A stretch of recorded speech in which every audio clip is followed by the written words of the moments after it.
So I briefly want to talk about speaking the political language.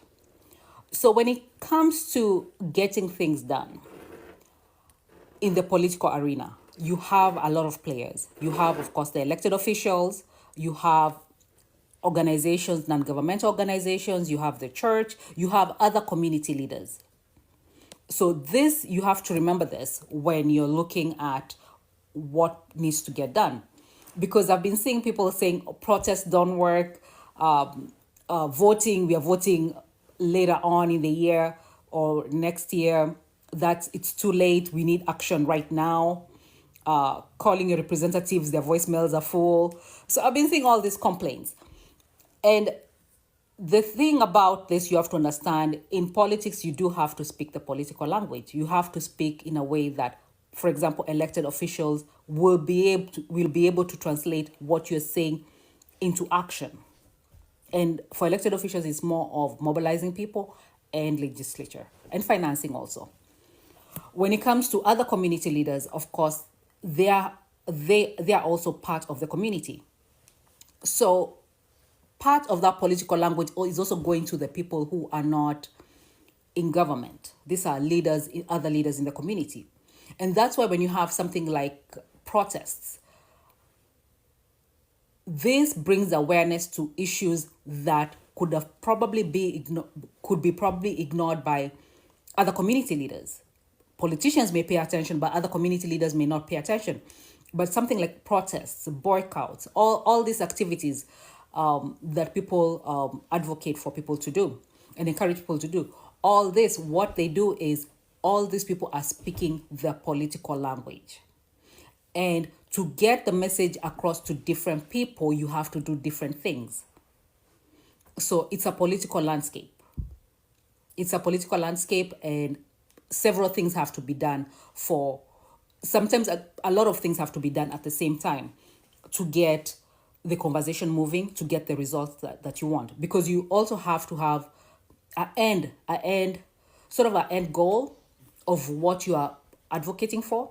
For example, if you want change in a legislature, you want the funding of a certain organization or a certain government entity, or you want funds to be directed to one organization or another, you do need to put pressure, and you do need to bring the awareness and bring out people in numbers to show that a lot of people are aware of this situation.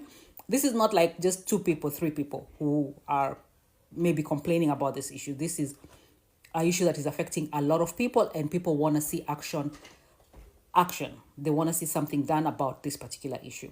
So it's good to have a clear end goal. It's good to have people who are advocating, organizations advocating for these issues, especially organizations whereby you have, let me give you an example, like you have lawyers.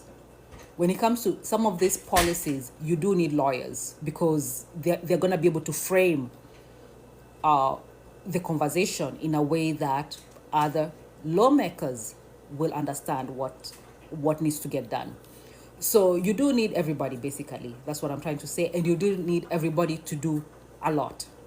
It's a lot, but you do need a lot of people to respond, because as I said, some of these issues, for example, education. In education, you have, of course, government schools, government institutions, but you also have private schools, private institutions. So some things you're bringing awareness to, if it's affecting all kids, it's all kids, both in private and in government institution, in church institutions. So you need all these people to be aware at the same time.